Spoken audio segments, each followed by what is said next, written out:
75 साल इनकी गरीबी तो खत्म नहीं हुई, सरकारें बदल गई हैं। तो मैं चाहता हूं कि इनको भी वो सुविधाएं मिले जो अमीरों को मिल रही हैं।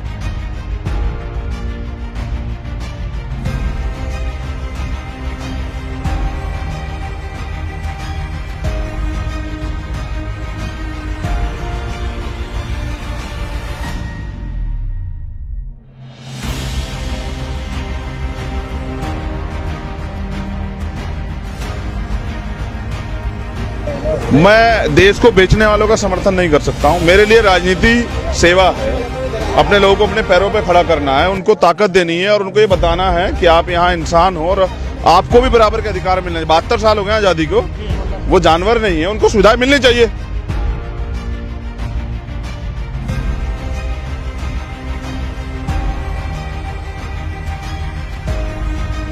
अब तक तो पैसे वाले लोग राज कर रहे थे। कोई भी चुनाव आएगा, पैसे लोग धन के दम पे लोगों की वोट खरीद के जो है चुनाव जीतने का प्रयास करेंगे। हमारे साथ इस समय मौजूद है भाई राष्ट्रीय अध्यक्ष आजाद समाज पार्टी के चंद्रशेखर आजादी। चंद्रशेखर जी, क्या निकलकर सामने आ रहा है भाई? घूम रहे हैं आप इस समय क्षेत्र में? अब तक तो पैसे वाले लोग राज कर रहे थे। कोई भी चुनाव आएगा, पैसे लोग धन के दम पे लोगों की वोट खरीद के जो है चुनाव जीतने का प्रयास करेंगे। फिर वो उस पैसे को पूरा करने का काम करेंगे जीतने पे। हार जाएंगे तो लोगों को गालियां देते रहेंगे।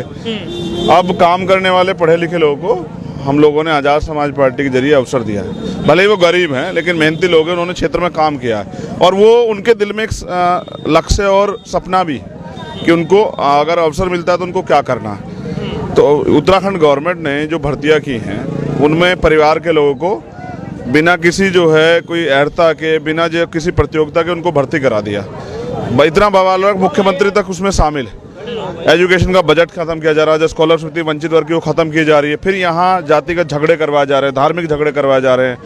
महंगाई बेरोजगारी पर सरकार फेल है। मैं समझता हूँ कि प्लेटफार्म कोई भी हो, चाहे वो पंचायत का हो या विधानसभा का, जनता को अपनी बात रखनी हो, सरकार से अपने लोगों के लिए अधिकार लेने हैं।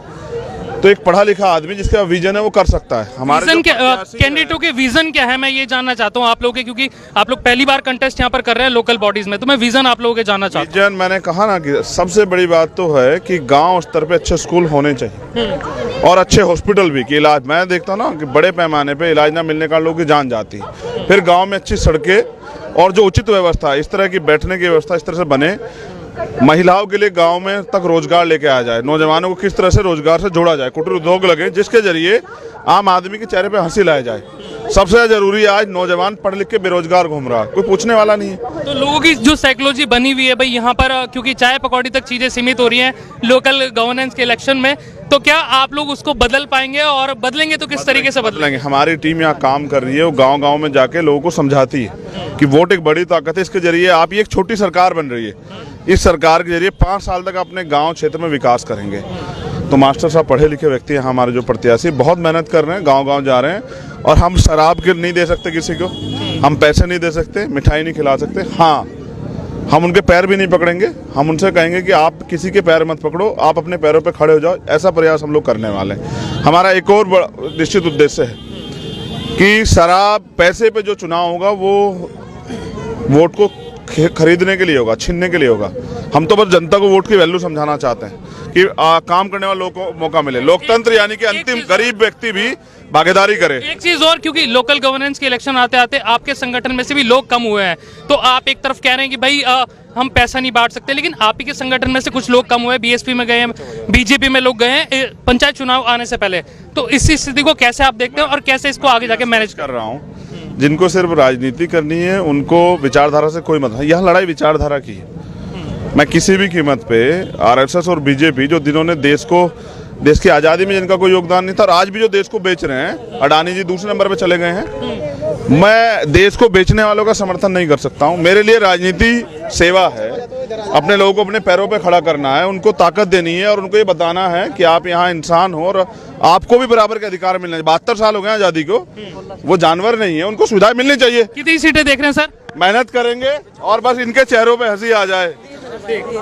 75 साल में इनकी गरीबी तो खत्म नहीं हुई, सरकारें बदल गई हैं। तो मैं चाहता हूं कि इनको भी वो सुविधाएं मिले जो अमीरों को मिल रही हैं। मेरी लड़ाई बिल्कुल साफ है कि आजादी, अब आर्थिक तौर पे भी हमें बात करनी पड़ेगी। 10 दिन के चुनाव में के बाद जनता का क्या हाल है उसको भी देखना पड़ेगा। तो भीम आर्मी अपना काम कर रही कितनी सीटें सर? है। मैं भविष्यवाणी नहीं करता हूँ, मैं बाबा साहब को मानने वाला हूँ। ठीक है, बहुत शुक्रिया भाई। यहाँ पर साफ तौर पर आजाद समाज पार्टी के जो राष्ट्रीय अध्यक्ष हैं और चंद्रशेखर आजाद, उन्होंने साफ तौर पर कहा है भाई मेहनत कर रहे हैं लोगों के लिए और लोगों के चेहरे पे मुस्कान है, इसकी कोशिश है। और यहाँ पर पंचायत चुनाव में पहली बार कंटेस्ट कर रही है आजाद समाज पार्टी।